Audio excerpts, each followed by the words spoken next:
MSW Media.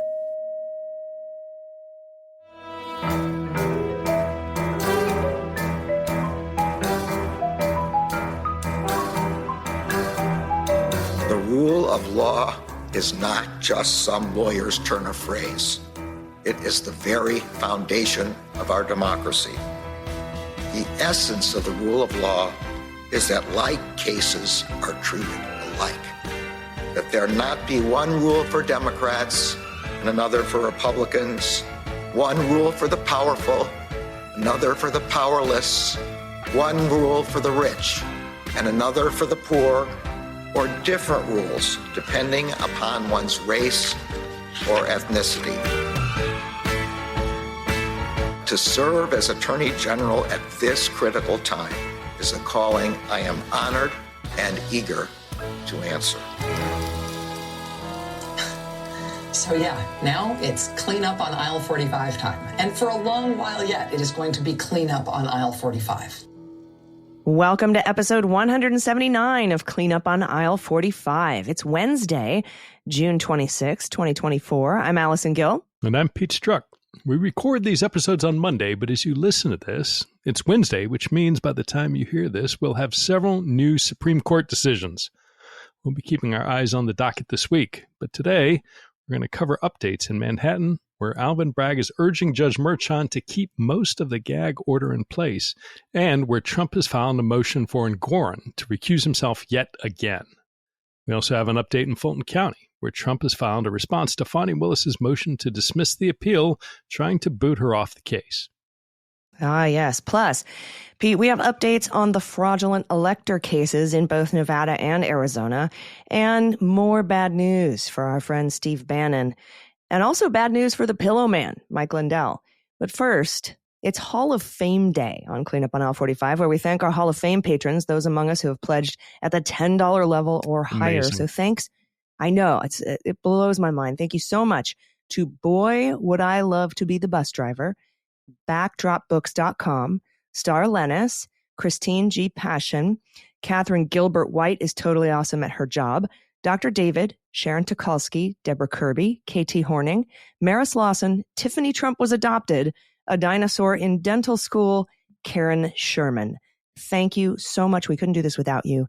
And your incredible support helps us produce and edit, travel, host VIP events, and host our happy hour Zoom Q&A calls. And Pete and I, we're having one this Friday at 7 p.m. Eastern, 4 Pacific for cleanup patrons. That's for all patrons. So get your questions ready and we'll see you on Friday. And if you want to become a patron and get these episodes ad-free and early, if you want to get invites to private social media discussions and our Zoom calls, pre-sale tickets for live events, exclusive invites to our in-person meetups, just head to patreon.com/aisle45pod, AISLE45POD. You get all those benefits, plus you'll be supporting independent media, and we thank you so, so much. All right, Pete, where should we start today? Let's go start in Fulton County. Now, last week, we discussed DA Fani Willis's motion to dismiss Trump's appeal to remove her and her office from his case. She argued that since Nathan Wade stepped down, there was no longer any evidence supporting Trump's position. Now, this week, Trump filed his response. Trump lawyers write, quote, "Without citation to any applicable authority, the state filed this Hail Mary motion to dismiss these meritorious appeals, accusing this court of improvidently granting interlocutory review. There is no proper procedural vehicle for the state to relitigate this court's sound decision to hear the merits. The state's attempt to do so conflicts with applicable statutes and this court's rules. In its desperate bid to avoid disqualification of a deeply conflicted district attorney who is engaged in, and continues to unapologetically engage in, extrajudicial forensic misconduct, the state argues that the trial court's factual findings were not clearly erroneous. According to the state, then, this court is powerless to overturn the trial court's order denying the dismissal of the case and the disqualification of District Attorney Willis and her office. Of course, as this court knows, that has never been and is not now the law. Both the trial court, in granting the certificate of immediate review, and this court, in granting the interlocutory application, have already determined these issues are critical. The trial court's error in declining to disqualify the district attorney in her office under these circumstances is a structural error that would, if left uncorrected by this court, fatally infect all subsequent proceedings and require later reversal of any obtained conviction, all at great wasted time and expense to the courts, the parties, and the taxpayers. This court's decision to grant the interlocutory application was sound, responsible, and appropriate. The motion should be denied. And then Trump's lawyers concede, though, that the court has dismissed stuff like this in the past, but only after full briefing and hearings, right? They say, while this court has on rare occasions dismissed interlocutory and discretionary appeals for improvidence sua sponte, it has only exercised this authority after full briefing on the merits and with the benefit of oral argument, if granted. Obviously, at this point, neither briefing nor oral argument has occurred, although they do say this in a briefing, which has occurred. So they're saying, sure, you've dismissed these kinds of appeals before, but only after we have full briefing and hearings. So at least wait until then. That's basically what they're saying. And then there's the conclusion and the filing, by the way, signed by Steve Sato, Jennifer Little, and Matthew Winchester, that says the state has moved this court to act contrary to statute and its own rules. It ignores that the issues to be raised in this appeal are largely legal rather than factual, a distinction that undercuts the logic of the state's own argument. And in short, the state's motion is unsupported by any relevant authority and has no basis in law or fact. Appellants respectfully request this court deny the state's motion to dismiss. And Pete, the crux of Trump's legal argument is that this is the facts at issue here in Trump's interlocutory appeal are matters of law. They're legal matters, not factual matters. The state's motion is, at bottom, they write, a red herring.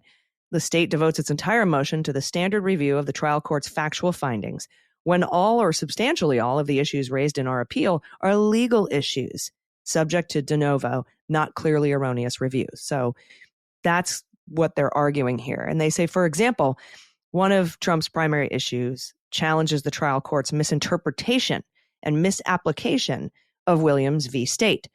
Specifically, Trump challenges the trial court's interpretation and application of the Williams forensic misconduct standard applicable to the DA's legally improper speech and other established forensic prosecutorial misconduct, including fraud upon the court via false testimony under oath. So basically, Trump is saying that he takes issue with Judge McAfee's application of a legal standard under Williams v. State to Fani Willis's speech at the church and alleged false testimony in the hearings. And that makes Trump's challenge a matter of law and not a matter of fact. And because the focus of Trump's appeals will be the legal errors, the appellate court has the authority to review and decide the appeal. So it sounds to me like this is actually probably one of the cleanest arguments that Trump's lawyers have made to date in any of his 4 jurisdictions and beyond. I'm only talking about the criminal ones. And we know he has many civil ones as well. But it does seem that there are at least some matters of law here that need to be decided. And because McAfee granted the certificate and because the appellate court granted interlocutory review, I do feel like this court will at least get the full briefings and perhaps argument before they dismiss this case. What based on what Fani Willis is saying, what do you think? Yeah, I agree with you. I mean, they kind of lead with their chin in some of that argument, saying, "Hey, even when this happened, it rarely, if ever, happens without both briefing and oral argument." So it seems clear to me that they are looking for reasons, as they have repeatedly, to simply delay things to hopefully, presumably, get him into the White House. At which point, even though it's a state proceeding, they can, at a minimum, pause it while he is in the White House. Judge McAfee is smart. He runs a good courtroom. He understands the law. I think, even taking their arguments at face value, and I don't think this is an obviously BS frivolous filing, that, if it is a function of questions of law, that Judge McAfee nevertheless will have ruled quite properly on issues of law, and I would be surprised for him to be overturned. But, again, this is, I think, something that a filing that at a minimum is not going to engender ill will with the court. And at best, they'll say, all right, well, fine. Let's get filings in. Let's schedule oral argument. And even if you lose, that adds months, who knows how long, to the court calendar and delays getting anything in the courtroom in Fulton County for yet that much longer. Yeah, and I think it also ties up, like, it would prevent an appeal on this matter later. So I think it kind of ties up that loose end, if that makes any sense. Because, Trump's lawyers mentioned that, hey, if you do this, we'll appeal later. We're going to take up a lot of taxpayer money and time because it's a matter of law, not a matter of fact. And this appeals court has jurisdiction to decide matters of law because we contend that McAfee made a legal error, not a factual error, in his decision to keep Fani Willis on as long as one of either her or Nathan Wade stepped down, which is what eventually happened. So I don't fault the DA for making the filing. I actually think that the appeals court should go forward and decide this matter after a briefing. I don't even know if they'll schedule oral arguments, but I think that they will end up dismissing this. But we will see. We'll stay on top of it for you. And then that would clean up any future appeals on this very particular issue, which, again, like you said, would waste a lot of additional time and effort if there's a conviction. So we will continue to monitor this docket for you. And also, if you need to, I highly recommend, in fact, I'm saying you do need to follow folks like Anna Bauer and everybody at Lawfare, everybody at Atlanta Journal-Constitution, just incredible reporting on everything Fulton County. So follow them on social media, turn on your notifications so that you can get the latest, and we'll discuss them here on the show. All right, we have a giant, beefy B block today. So we're going to take a quick early break. B block, the B stands for beefy because there's so much going on in this block, and we'll get to it right after this break. So stick around. We'll be right back.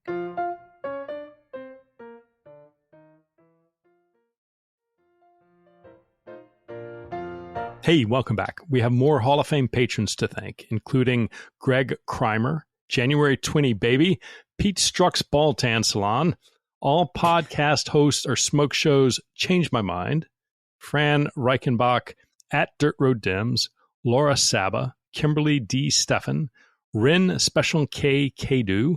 Please don't read this on the pod. We don't need a call out. Thanks for what you do. Mr. Half Speed, and Meg Alexander. Thank all of you so much. Thank you for your extraordinary support. Like Allison said, you all are above and beyond the everybody who comes out to support the show. Deeply, deeply appreciate your everything you do to make this possible. So with that, let's head in the B block of beef to Alvin Bragg with a B in Manhattan and talk about Trump's bid to recuse Judge Engoron from his case yet again, and Bragg's filing in support of leaving the gag order in place. Now, let's start with the gag order. Alvin Bragg writes, quote, "The people oppose defendant's motion to immediately and entirely terminate this court's orders restricting his extrajudicial statements. This court entered those orders to protect three narrowly defined categories of participants in this criminal proceeding from defendant's inflammatory public attacks. The appellate division agreed that these narrow restrictions were appropriate to protect the, quote, fair administration of justice in criminal cases, unquote, and to ensure that participants to the criminal proceeding remain, quote, free from threats, intimidation, harassment, and harm, unquote." The filing continues. And just 2 days ago, the Court of Appeals dismissed defendant's attempt to appeal from the appellate division order, quote, upon the ground that no substantial constitutional question is directly involved, unquote. Defendants demand that this court precipitously end these protections even before the sentencing hearing on July 11 is overstated and largely unfounded. Yep. And Bragg goes on to say, as a preliminary matter, many of the defendant's complaints simply ignore the narrowness of the court's orders, right? Because Trump comes out swinging like, he doesn't want me to say anything ever, any words I can't use. People come up to me with tears in their eyes and say, you can't say words. And it's ridiculous. But the filing goes on to say, as the people have previously explained, nothing in this order prohibits Trump from broadly criticizing the verdict, the criminal proceeding, the district attorney, this court, and more. And indeed, the defendant has engaged in a flood of such criticisms, both during the trial and after the guilty verdict. Defendant thus incontestably retains ample leeway to engage in a significant amount of speech to respond to the defendant's quote, opponents and adversaries, including President Biden, his campaign staff, his surrogates, the White House press secretary, and Robert De Niro.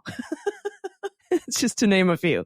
Thus, he continues, the relevant question is not whether the orders prevent the defendant from speaking freely about the case. They never have. But instead, whether there is reason to preserve the order's narrowly tailored protections on specific participants in this criminal proceeding. As explained below, those reasons still exist for several of the order's protections, though not all. And Pete, I think this is very smart that Alvin Bragg is saying most of the order should remain in place, but not all of it. What does the DA think can come off the table in the gag order? Yeah, right. So the DA argues this as follows, quote, the court should leave undisturbed the provision of its April order prohibiting defendant from, quote, making or directing others to make public statements about any prospective juror or any juror in this criminal proceeding, unquote. The filing continues, the court should also maintain the provisions of the order prohibiting defendant from making or directing others to make statements about counsel in the case, other than the district attorney, court and district attorney staff, or their families that are intended, quote, to materially interfere with or to cause others to materially interfere with counsel's or staff's work in this criminal case, or with the knowledge that such interference is likely to result, unquote. And then the filing says, finally, defendant seeks termination of the provision restricting his statements about, quote, known or reasonably foreseeable witnesses concerning their potential participation in the investigation or in this criminal proceeding, unquote, per April Order 4. The people agree that this provision no longer needs to be enforced. So what that says is essentially the DA is okay with ending the limited gag order protections for the trial witnesses. Writing, quote, now that the jury has delivered a verdict, however, the compelling interest in protecting the witness's ability to testify without interference is no longer present. The relevant balancing of interests has thus shifted from the time that this court issued the orders restricting defendants' extrajudicial statements. This change of circumstance does not mean that defendant has carte blanche to resume his reprehensible practice of publicly attacking individuals involved in litigation against him. But protections against such attacks will now derive from separate criminal law protections against harassment or similar misconduct, as well as the prospect of civil liability for defamation, intentional infliction of emotional distress, or similar claims. See Carroll v. Trump and Freeman v. Giuliani. So, I mean, I think, it's notations there. Right. And so I think, this is obviously, for the Michael Cohen's, for the Stormy Daniels of the world. I'm trying to think if anybody else will potentially draw Trump's ire. I mean, he's not going to go off on Hope Hicks. He's not going to go off on David Pecker. But, I think it will appropriately, the DA is saying, look, we're not asking for all of this to continue, just those things that are, things that are subject to ongoing matters, or people like the jurors who, they just came in and did their duty and there's never any appropriate time to attack them. So I think it's very reasonable. I don't know what Trump is going to, I'm certain he has things he wants to say about Cohen. I don't know if he's going to, preparing for the debate and sharks and electric boats and showers that don't sprinkle enough water fast enough and the oatmeal mush that is in his head. I don't know where Cohen falls into all that, but it seems to me a pretty reasonable position by the DA. Yeah, I think the DA is right here, too. Going after Stormy Daniels and Cohen, for example, is no longer something that will chill their ability to testify because they've already testified at this trial. And he says if he goes after them in some sort of illegal way, making illegal threats, there's criminal law that would apply. And if he goes after them, defaming them, there's defamatory civil action that can be had, like what E. Jean Carroll did, like what Ruby Freeman and Shay Moss did with Giuliani. There are other remedies. We don't need the gag order for the witnesses anymore. So I thought that was very wise of him to come back, because honestly, it was Trump's all or nothing defense that sank him. So it's good to see the prosecutors not taking an all or nothing stance on the remainder of time on this limited gag order. Next up, Pete, Trump is calling yet again for Judge Engoron to recuse from his case. Now, we're moving away from the Manhattan DA, Alvin Bragg. We're going over to Judge Engoron and Tish James. This is a $464 billion fraud case where he got the subprime car loan guy to front a $175 million loan. Did I say $464 billion? I meant million, $500 million. This is where Trump and his surrogates attacked Judge Engoron's daughter because she works for a firm that has Democrats as clients, because one time Judge Engoron made a $35 campaign contributions to a Democrat. But now they have a new complaint that they want to use to get Engoron removed from the case. This is from NBC4 New York. Former President Trump's legal team filed a motion Thursday calling for Judge Arthur Engoron to recuse from the civil fraud case. The 24-page filing said Engoron should step aside in light of a state judicial conduct investigation launched last month. Sources familiar with the investigation said the probe is examining whether Engoron engaged in improper conversation about the case with an expert real estate lawyer 3 weeks before issuing his $454 million penalty ruling. That lawyer is Adam Lightman Bailey, who unexpectedly revealed his alleged interaction with Judge Engoron during 2 taped TV interviews with NBC New York in February.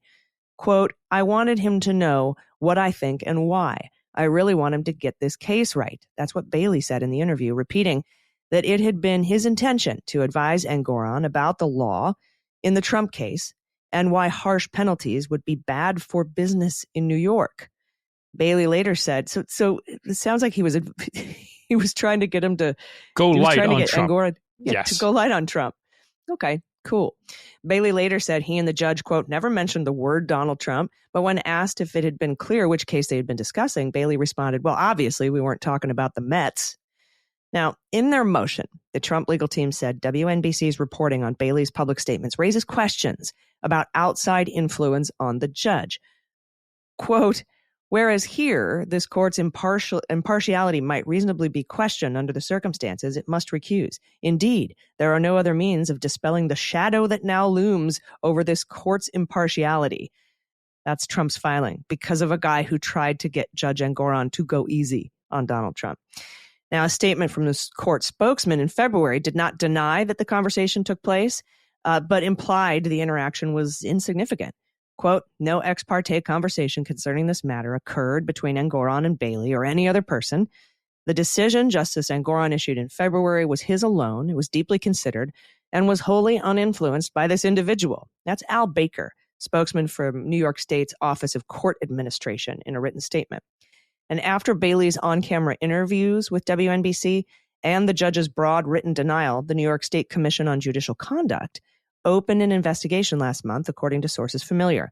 And within weeks, the commission questioned Bailey under oath about his claims.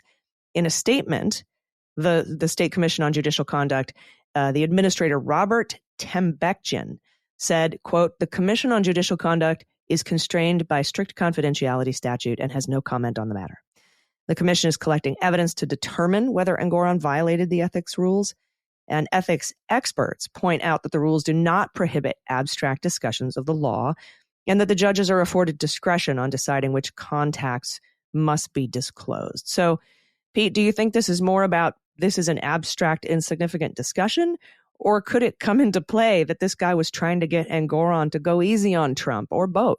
I certainly don't think it was abstract. I think Bailey's intention was absolutely to get him to go light on Trump. I mean, but the point is that, you know, it's the statement, Bailey sought him out, right? This is Bailey's words. I wanted him to know what I think and why. So I sought out the judge. I really wanted him to get it right. And then I laid out all the reasons that he should take it easy, hypothetically, on some individual because harsh penalties are going to be bad for business in New York. And then Engoron turns around and says, no ex parte conversation concerning this matter occurred between Engoron, Bailey, or anybody else. So there were no, ex parte meaning, alone without anybody else. There was no discussion. And I'm almost metaphysically certain Engoron is not going to lie or have the court, the court spokesman lie about that. So somebody of his own accord seeks out the judge, tells him what he thinks in hypothetical ways, trying to get him to go easy on Trump, and does it in the company of others, and somehow this is supposed to be prejudicial to Trump? I mean, come on. It sounds like Trump sent him. So I don't, it's BS. I don't think it's going to go anywhere. Again, it's another little talking point. You know what all this is, Allison? Can you see Trump telling this guy Bailey, a real estate guy, hey, go tell the judge to go easy on me, would you? Yeah, and then he does. And then Trump says, he talked to the judge and talked to the judge. Yeah. And this is all this. All of this, you know what it is? It's a crime tax for Trump. All of this, all the stuff down in Georgia, all the stuff down in Florida, every one of those, the 3 attorneys who signed that filing down in Fulton County, the people here are filing this stuff in Manhattan. All of these people have to be paid that money. Probably, hopefully, they're all at this point smart enough to get in advance rather than relying on Trump to pay them at some point in the future. All of that is coming out of Trump's pocket, from his donors, of course, but it's not going into Trump's campaign advertising. And it's certainly not going to the down ballot congressional races where, Laura Trump is watching like a hawk, every single penny coming into the RNC and making sure it goes to Donald Trump. So it's absurd. I guarantee it's not going to go anywhere, but it's yet another team of lawyers that Trump has to cut a check. It's yet another, I don't know how many, but, I doubt these folks go for like the big $2,000 big firm rates, but I think they're easily $800,000, $900,000, $1,100 an hour. That how many does that take? 10,000 small donor red state folks, mom and pop down in the, Florida's, or, Gold Coast or wherever it is, chipping in when their Social Security check comes in. It's all getting paid for by them. Yeah. And if I were a dogged investigative journo, I might look in to see if Brad Crate over at Red Curve offers Bailey a job consulting at that LLC. By the way, that's the LLC that offered Cassidy Hutchinson a job and has paid $8 million to Trump witnesses' legal fees. Or, maybe see if there's a payment to Red Curve or the Save America PAC from them over to this Bailey fellow. I'd be looking for that. Just my 2 cents. But again, even if it was just totally rando that this guy contacted the judge, told him to go easy on Trump, and then Trump files this motion, even if it's completely coincidental, I don't think that this motion is going anywhere. And you shouldn't go anywhere because we have more news to get to, but we have to take a quick break. Everybody stick around. We'll be right back.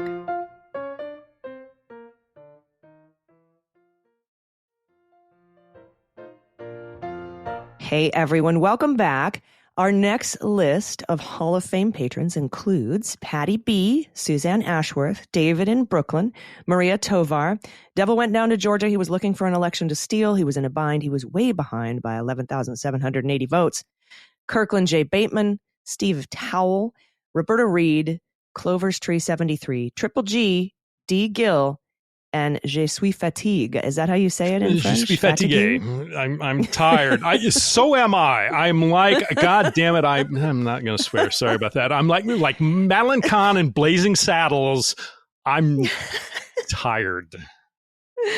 We get a little preview of what Pete is like in the bonus episode for patrons on the weekends. Yes.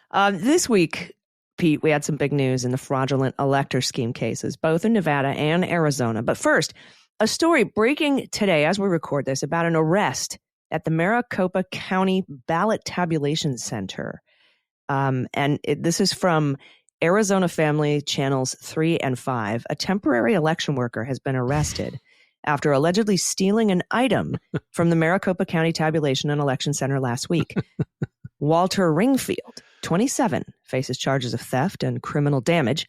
Deputy Elections Director Jennifer Lewer was not able to provide additional information about the stolen item or its potential impact on upcoming elections.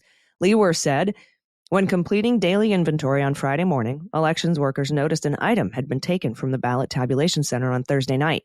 They took action to investigate the theft and contacted the Maricopa County Sheriff's Office. The stolen item has been recovered, and there is an ongoing criminal investigation. And Pete, in a recent update from an election reporter in Arizona named Jen Fifield, I don't know if it's Fifield or Fifield. Sorry if I'm mispronouncing that. And she reports the item that was stolen was a wrist lanyard with a security fob and keys attached. And that's according to the police report from the arrest.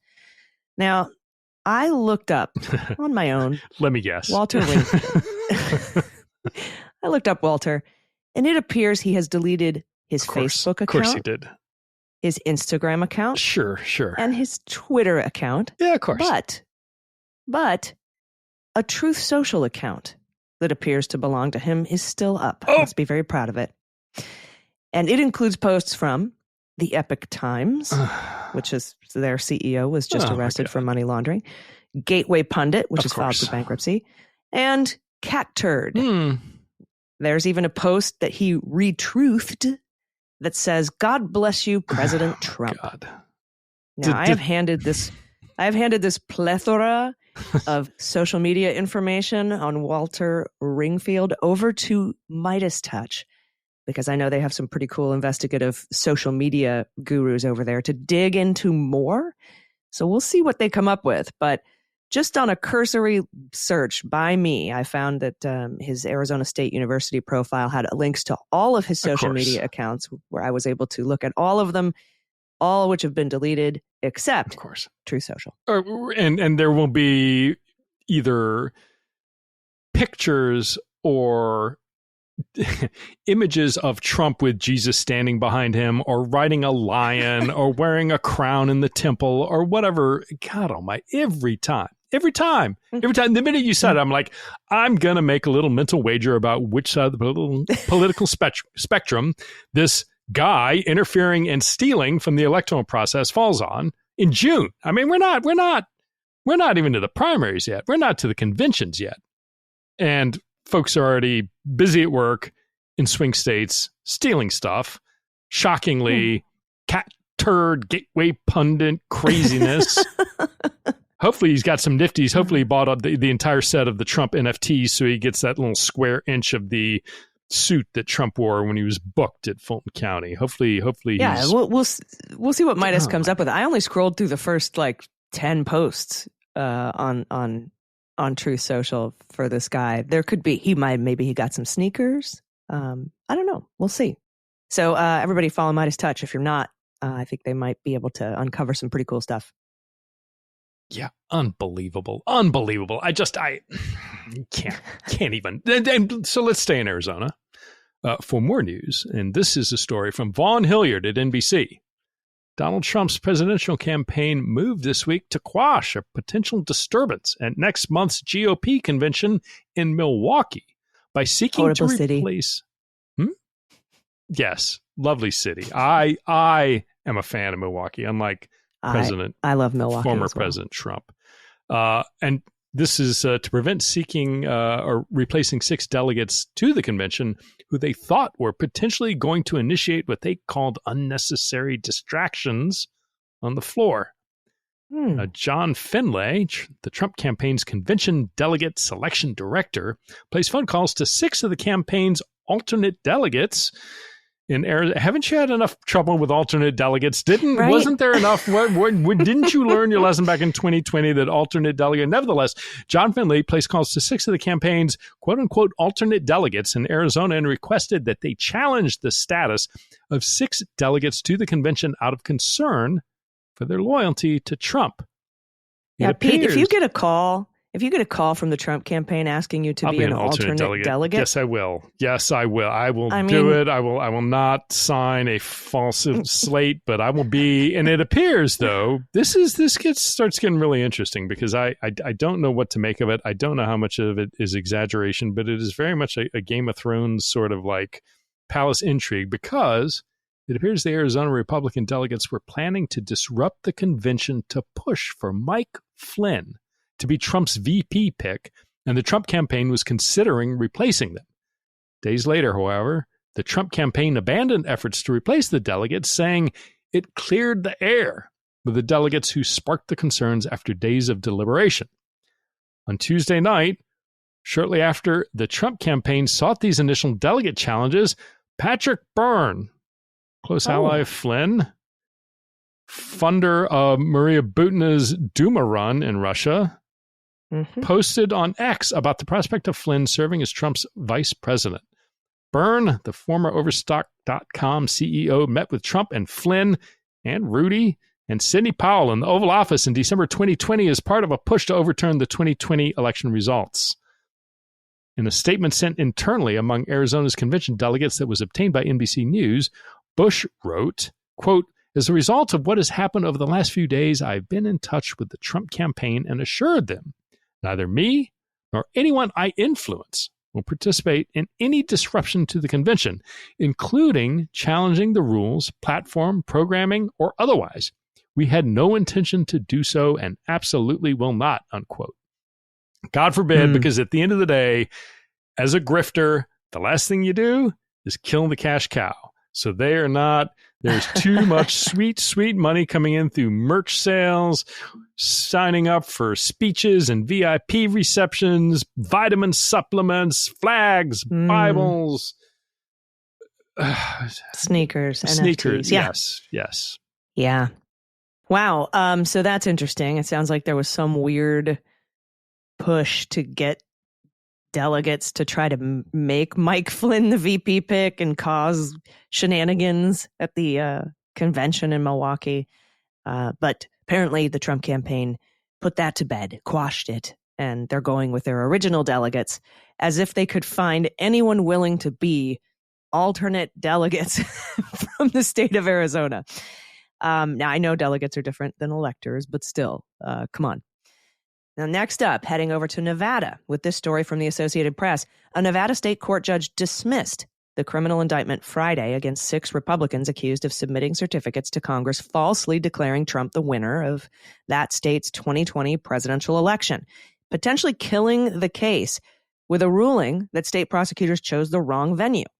Nevada Attorney General Aaron Ford stood in a Las Vegas courtroom a moment after Clark County District Court Judge Mary Kay Holthus delivered her ruling declaring that he would take this case directly to the state Supreme Court.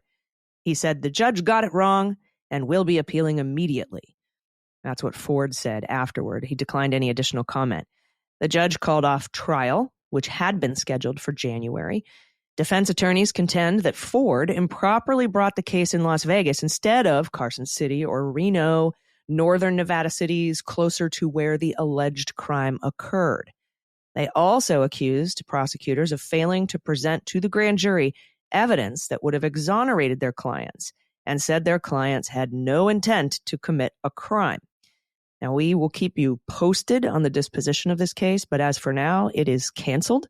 Maybe he'll file it again in a different venue, but it sounds like for now, he's going to appeal directly to the state Supreme Court, arguing that Las Vegas is the proper venue for this case. We'll let you know what happens. What do you think, Pete? That's interesting because I hadn't seen until just now the update about appealing straight to the Supreme Court. I did see that the judge rejected it. I wasn't sure if that was, it would be hard to believe that the state prosecutor would make a mistake like that. So it's interesting that Ford is saying, look, we're going to appeal this all the way up and we'll see how it falls. I mean, what will be interesting is if the Supreme Court says, no, you've absolutely got venue there and you have to go back in front of the judge who dismissed it, hopefully the judge is, professional enough to not carry any ill will about getting smacked down a la, Eileen Cannon style. But, we'll see what happens. I have not seen anything indicating that the judge is some hyper-partisan player, just that, he dismissed it based on his opinion that there wasn't venue there. So we'll see. Maybe a couple of her fellow judges will say, maybe you should step aside. Yeah. Don't get me started.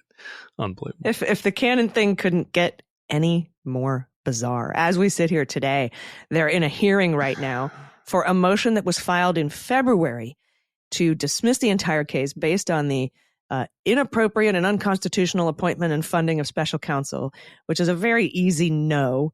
This was filed 4 months ago, Pete, and that was after the deadline was pushed from last July to file this motion. So this motion is 4 months old, and she's having hearings on it, along with hearings on Jack Smith and Jay Bratt's limited gag order, which actually is really a modification of the bail conditions to get Donald Trump to stop saying that the FBI was trying to assassinate him by misquoting and lying about their standard operations form on the limitations of the use of deadly force during a lawfully executed search warrant. It's just bonkers what she's done to that docket. 9 months it took to to litigate redactions on a thing that happened with Stanley Woodward in a you in an could have interview, become pregnant and had a child in the time Yeah. it's taken her to do. And I in the style of the late Johnny Carson and the great Karnak, where it'd have that huge hat and all the sealed envelope with the answer.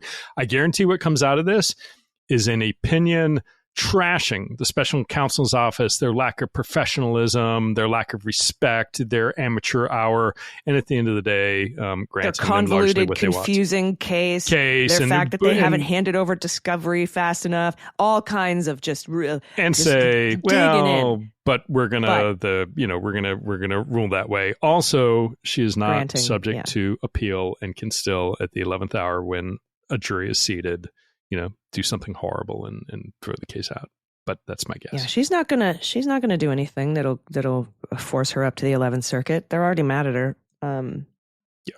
Yep. I'm fingers crossed she dismisses this case on some bullshit. Like, I've been like, please, something we can take to the 11th Circuit so the 11th Circuit can say GTFO. Somebody, I don't know if it was Mark Elias or somebody said, look, don't appeal it. Just go refile it. Because you go, and if it's dismissed, fine, go back and refile it in a different district, because that way you're not, you don't have to worry about the appeals court turning it around and overturning and getting back to her. Just go, refile. And that you'd have to refile in the same district, though, not at Palm Beach, and you would still end up with a 3-in-1 chance or 1 in 3 chance of Cannon getting the case again. You know what? Compared to then, what's she going to do? Delay it past the election again? Right. Yeah, come on. I mean, 33% chance you end up with her again, and then she throws it out again, and you take it to the 11th Circuit again, or instead, the second time. She drives we just need a vehicle to get it to the 11th Circuit. So far, we don't have one. And we just have endless delay, which is immunity by delay, which is what the Supreme Court is doing with the DC case as well. Though probably not today, Wednesday, as you're listening to this, will we get an immunity decision? I still expect that decision to come Friday, the very last day, and maybe even be pushed into next week. But we will be getting decisions from the Supreme Court Wednesday, Thursday, and Friday of this week.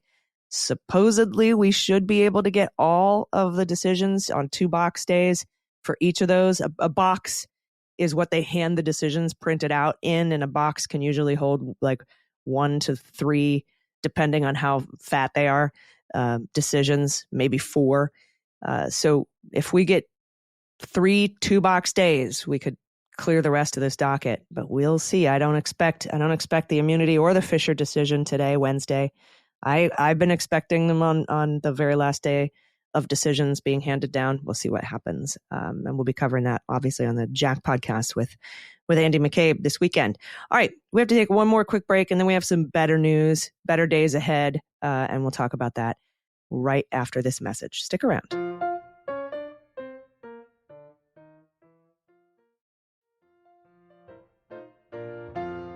Hey, welcome back. Time to shout out our $25 Hall of Fame patrons, the true all-stars of this program, and cannot thank you enough for your support. So without further ado, Nathan Dorn, ATX Polar Bear, Jason B., Christine Tackner, David Chandler, Lisa Rollison, Jeffrey Kincher, Scott Griegs, Mitchell, Charles Jones, and OMG, the Broncos drafted a QB. Thank all of you so much. I cannot put into words the thanks for your support of the program and letting us and allowing us to do everything we do and bring this to you on a bi-weekly basis. So or semi-weekly with the bonus episode. So thank all of you so much. And with that, let's have a little fun. And our final 2 stories today are about Steve Bannon and Mike Lindell. So let's start with Lindell. This is from Lawfare. Minnesota pillow magnate Mike Lindell has lost his final lawyer in a civil lawsuit over a disastrous challenge in which he failed to prove electoral interference and is now on the hook for over $5 million. In 2021, Lindell issued the, quote, "prove me wrong" challenge at a South Dakota election fraud symposium, showcasing data purportedly proving the People's Republic of China had interfered with the 2020 U.S. election. Engineer Robert Zeidman, himself a Trump supporter, picked up the polyfoam gauntlet thrown down by the one-time QVC star. Despite highly doubting his own abilities, Zeidman won the contest. On March, two of Lindell's attorneys jumped ship, even as he was given the green light to appeal his loss at the district court level. Earlier this month, Lindell's final attorney in the lawsuit quit. There was also a scuttled hearing in the case for late July, but it was canceled the day before it was set to be held because none of Lindell's attorneys would be able to attend. So sad. I like the polyfoam gauntlet thrown down by the one-time QVC star. Some excellent writing over there at Lawfare. Yes, out not with a bang, but with a pillow. With a just so sad. Oh yeah, $5 million. Prove me wrong. Okay, from like somebody on his own side. Here. All right, let's talk about Steve Bannon's appeal to the D.C. Circuit to stay out of prison, which was summarily denied this week. But it wasn't denied unanimously, Pete, and I didn't see too many people talking about this. You brought it to my attention when you texted me the order. This was a 2-1 decision, and Judge Walker dissented. What? No surprise. No surprise. I mean, he's very Trumpy between he and Judge Henderson. I mean, there are elements of the D.C. Circuit Court of Appeals who are very, willing. And Judge Rao, some judges on there. I mean, the thing, en banc, the entire D.C. Circuit Court of Appeals is still right thinking, in my opinion. But there's a little bit of craziness. And I don't know what Judge Walker was thinking. But, I suspect I may have some idea. But I couldn't really understand his dissent. He was like, basically, he decided that Bannon should be allowed to stay out of prison pending this appeal, like through them, which was just denied. So maybe he thought he should get a couple extra days to go to the Supreme Court. I couldn't really make sense of it. But regardless, it was 2-1. And as of the recording of this episode, Bannon is still required to report to prison on July 1st. In 4 days, as you're listening to this. Tick, tick, tick, tick. Now, Bannon, didn't he reach out to the Supreme Court? He did. He did. Ask him to get a move on. I got less than a week. Hurry up, Supreme Court. I know you might be busy right now this time of year. I don't know. But me. I imagine it'll go the way of Navarro. Which should be the new phrase, go in the way of the dodo. But I assume they'll be like, no, go, no, go away. And so with that, I don't, if he goes, and I assume he will go to Danbury. Now, Jeff Clark is taking issue with the fact that Bannon isn't being sent to Club Fed, but he has to go to a low security facility. Now, again, keep in mind, yes, this Danbury was where Orange is the New Black, the genesis of that book, and then Netflix series, but it is not. This is not, some hardcore watch your back sort of prison. But what is interesting that Jeff Clark is taking issue with is that Bannon might have to stay at Rikers if his trial in Manhattan proceeds in September. Now, talking about an all-star cast, while speaking to Real America's Voice host Jack Posobiec on Wednesday, Clark, and I forget which is Posobiec the one with like the massive potato head and the two tiny eyes close to each other? Or is that I can't keep him and Charlie Kirk and Ben Shapiro. They all like Matt Schlapp's the old grabby guy who's like making male interns uncomfortable by assaulting them allegedly. But anyway, while speaking with Posobiec on Wednesday, Clark claimed, quote, they want to send Steve Bannon even to Rikers Island. Or they're going to send him to a place where he's going to be like in a communal lockup, when he's 70 years old, roughly, unquote, he said. Wasn't that the argument that Bill Barr made somebody make about poor Roger Stone? Stone. Poor Roger Stone. He's an old man. We can't send him to old. This is unreasonable to have a sentence this bad. Yeah, Clark offered two. How's he going to get his hair cut, if he's in prison? How's he going to have his head pointed or whatever he does to it? Exactly. I don't understand. But remind us what the trial in Manhattan in September is, because so far I haven't seen a filing to continue that trial. It's supposed to start in September. Manhattan DA with Judge Juan Merchan, but it's about something different than this contempt. Right. And so this is about if you think back to like Build the Wall, that Steve Bannon allegedly defrauded a huge number of people who donated to a campaign that Steve Bannon was part of, saying, hey, donate and this money will go to building a wall along the U.S.-Mexico border. And he pleaded, there are several charges of money laundering, conspiracy, scheming to defraud, $15 million in donations to what is We Build the Wall. That was the name of the fundraising campaign. And so it's still there. And if he is going to, have to come down and appear, I suppose, Danbury's in Western Connecticut. I don't think there's an easy way to get him to and from there every day, but we'll see what happens. I don't think that they're going to just delay the case when he can show up and, keep him local and bring him in so he can face trial. Now, Clark offered two conspiracy theories to explain Bannon's prison assignment, saying, quote, either they're so evil-hearted they want to see harm come to him, or because the conditions of the lockdown will be so extreme that he won't even be able to communicate to the outside world, to the war room posse, to communicate those who will run the show in his absence, Clark noted, and continued, and this shows you that the real objective is to take him off the field, to take one of our most effective political players and leaders off the field during the key last 4 months before the election.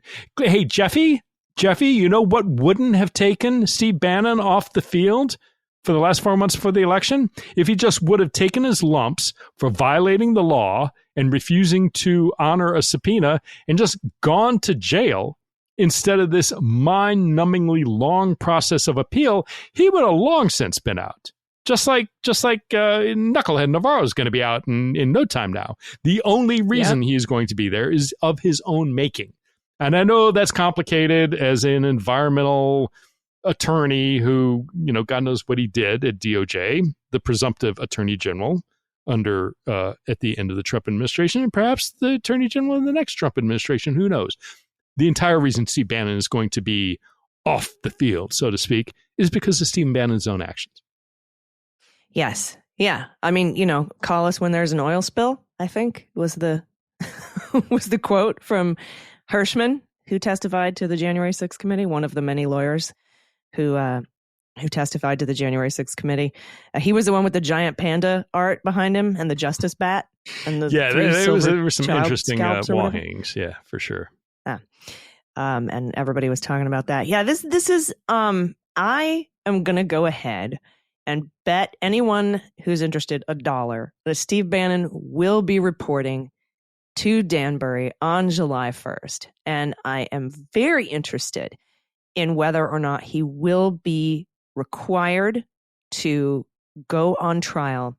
He's facing years in prison in the We Build the Wall scheme in Manhattan because, he was pardoned federally, but because of a new law that was signed into effect was signed into law in New York, there's no double jeopardy problems here because of sovereignty. It was too late for Manafort. Remember, they wanted to bring charges against Manafort in Manhattan, and they said, sorry, the law didn't go into effect fast enough, but it did for Bannon. Yep. So he is going to be on trial. It'll be interesting to see if they actually push that back or if they keep it on schedule and drag him up to Rikers. Yeah, and keep in mind, this is a criminal trial, right? This is not some misdemeanor. This is not some civil case. This is a criminal felony counts that he's been charged with. And Allison, I am still waiting for some federal charges of some sort coming out of New York relating to all the stuff Bannon was doing with Guo Wengui. And I don't know if they're waiting for the trial to get done. Maybe they don't have enough to make a case. But in my opinion, Bannon was so in deep with Guo and so dirty, I wouldn't be surprised to see additional criminal charges coming down the pike. But maybe not. Maybe that's just, having overconfidence in what the feds have against Bannon. Yeah. All right, that is our show. Tune in next week as we'll cover some breaking news like this that just came across my feed. Ex-Michigan GOP chair asks Court of Appeals to overturn her ouster. That's, Christina Caramo. She was the one who was kicked off the GOP and decided she wasn't and continued to be, like, just sort of act as. So that'll be an interesting story. We'll cover that. And of course, we will talk to you this weekend about whatever Supreme Court decisions come down the pike Wednesday and Thursday, because we record our bonus episode usually on Thursday afternoon. I don't know, maybe we could push it to Friday before we have our happy hour for cleanup patrons at 7 p.m. Eastern, 4 Pacific. Maybe we can record our bonus after we get the Friday Supreme Court decisions too. We can rant and swear about those. And the debate. Either way, we'll see. We'll see you. Yeah, that's right. Thursday night is the debate. God, it's going to be it's just chaos. I know they're going to have mute when they aren't talking. I still, I talked to a debate expert because actually Biden won the coin toss. And when you win the coin toss, you get to pick whether you want to choose podium position or final word. And Biden said, I want to choose podium position, and I choose the right position, the position on the right, which is stage left, but it's the right as you're looking at it.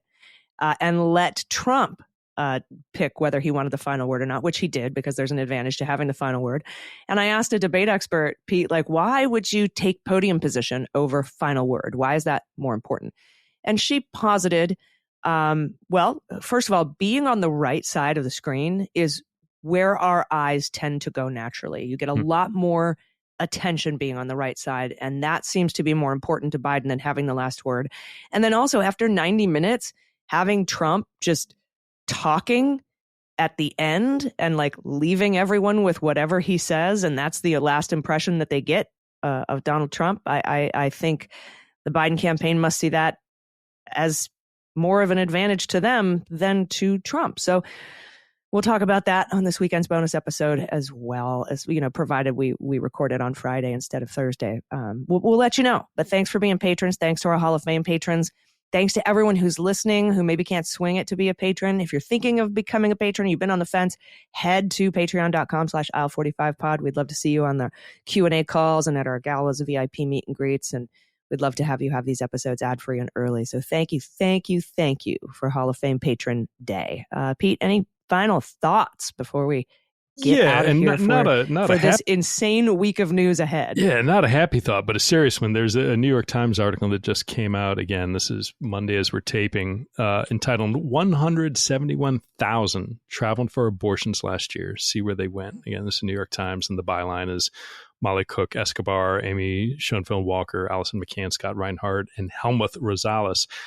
But it talks about 171,000 women who had to leave their state to get abortion somewhere else. And you say, well, okay, well, is that a lot or not? Well, take, for example, in that article, in 2019, 73,000. So less than half that number only 4 years ago traveled. And if you take that 171,000 women, the 171,000 men who got them pregnant, the 340,000 parents of those 171,000 women, you're up well over 500,000 people, all who cannot get safe access to women's health care in their home states. And I am willing to bet you that number is woefully underreported. So that's what's on the ballot. I hope that is something that Joe Biden brings up, Trump's role in quashing Roe v. Wade. I hope he brings up Dobbs. I hope he brings up what the Supreme Court is poised to do in the years ahead. But it's a sobering article. It's very well done. It has amazing graphics sort of talking about where people are going and why. But sorry to end on a serious note, but gosh, if the stakes could not be higher. So everybody listening, thank you for listening, but stay involved. Get your friends, your neighbors. This is truly a vote where so much is at stake in November. It is not too early to be engaged, and please do everything in your power to get out there and get people fighting for our democracy.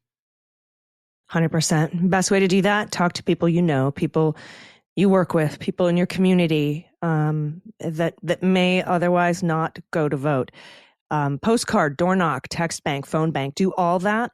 Conversion rate for those things is usually under 10%, where conversion rate for talking to somebody who who trusts you, it's like over 80%. So that, I think, is where this election can be won. So do everything that you can. 171,000, my God, Pete, that's harrowing.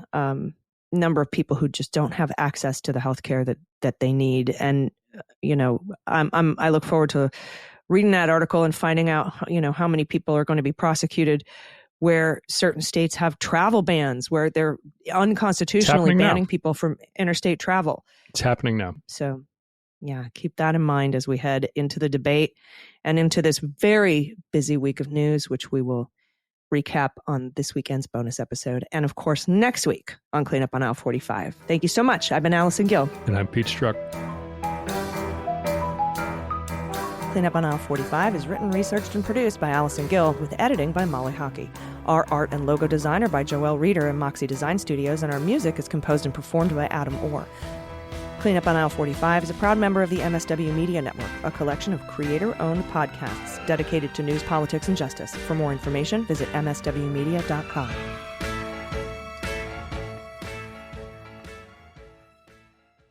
MSW Media.